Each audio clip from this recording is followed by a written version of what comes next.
Good day, legends. It's your boy, Legendary Johnny. And in this video, I'll be giving you the latest on the Azerbaijan Armenia conflict that has broken out once again. So let's dive right into the details. So, constant selling of the outskirts of Stepan Kurt, I hope I didn't mangle that name, by Azerbaijan today. That was reported today. It was non-stop literally because I seen video proof of this. So the next thing is that according to Azerbaijan's foreign ministry, the Karabakh, I hope I said that right, separatist regime must be dismantled. Turkey have come out in support of Azerbaijan action and views this view that Azerbaijan views as the same thing and they think it's righteous. So let's see what happens tomorrow. The next thing is that according to Defense Ministry of Armenian rebels in Karabakh, Azerbaijan is bombing Karabakh with missile and artillery attacks throughout the entire line of contact. It's not just missile and artillery attacks. This is me jumping in right now. They have UAVs that they're using and combat aircraft as well. So they're mainly using range type tactics right now. They're not using ground forces yet. And later in this video, you'll see why I said yet. The next thing is that according to Armenia's defense ministry, the actual defense ministry of Armenia, the country has no military in Karabakh. Now, this is seen as a huge betrayal, and the Armenians are seeing it as such and are protesting up to this very minute. And police are having a hard time controlling it. Right? There's talks of a coup. There's talks of people demanding for the president of Armenia to resign because of his weak stance against the Azerbaijan military operation. So yeah, so things are really falling apart for Armenia. So let's see what happens in the hours or days ahead, right? Pashinyan, I hope I didn't say Mangale's name, but he's the Armenian president, if you guys didn't know.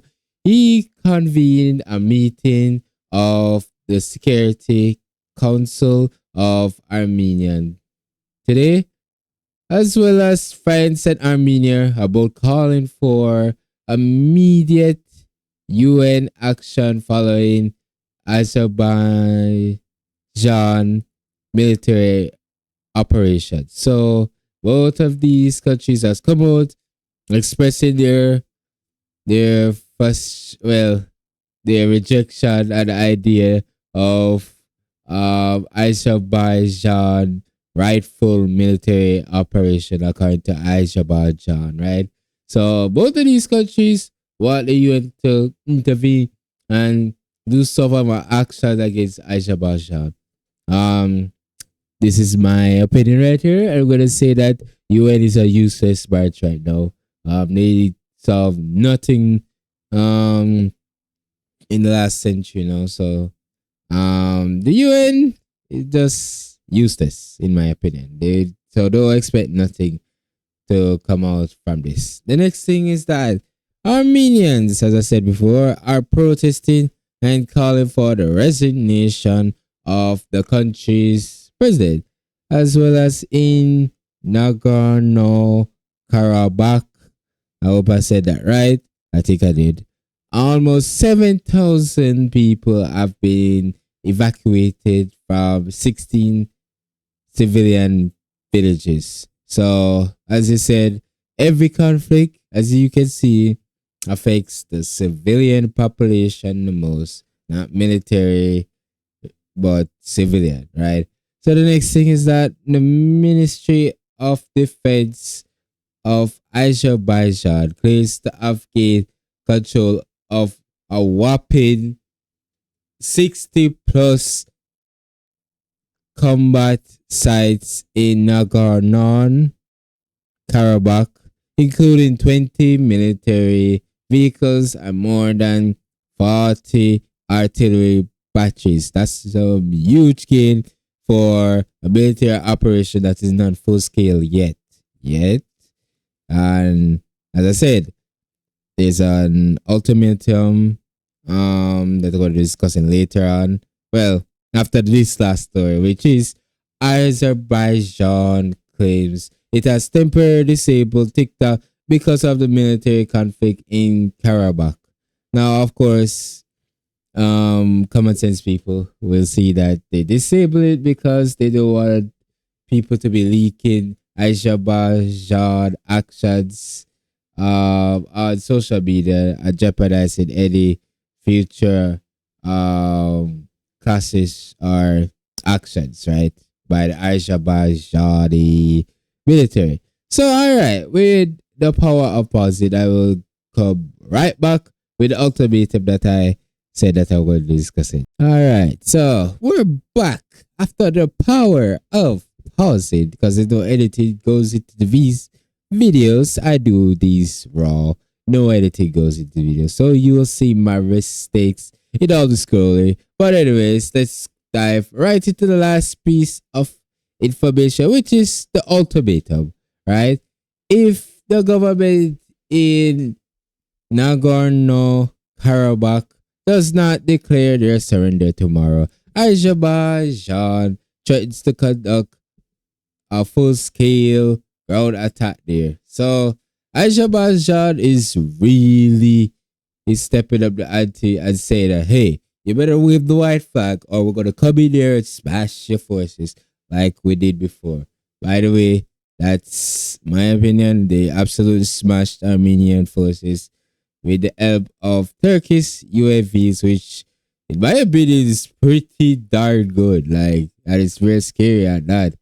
It's one of the leading factors why they want multiple conflict with Armenians. That's a debatable statement, but I'm 100% going to say that as a fact, right? Because let's be honest, Azerbaijan does kick Armenia's ass. But anyways, we can just hope and pray that nothing, no form of conflict that is full scale happens again in this situation. But I doubt it in this mad world because, as you can see, Azerbaijan and Armenia is back in the hotspot, right? Then you still have the Niger situation, which is still kind of cooling, but it's not quite cooled down yet. And then you have the Russia-Ukraine conflict, right? Which is still acting up every day of the week. So, you know, it's very tense time, and you have to wonder if like World War is coming soon. I hope not. I hope I'm horribly wrong. I'd rather be wrong or that than right, because as we know, a world war, the Third World War, is a very, very scary one that I do not want to live through, right? But anyways, I will end this video. Enough of me rambling on in this video. I think I'm gonna do one on Canadian next. So I hope you enjoyed this video. If you liked it, just hit that like button. If you don't hit like button. It's up to you. I subscribe, don't subscribe. As I said, it's up to you. Everybody have freedom of choice. Anyways, never be. I'll see you in the next video. Legend out.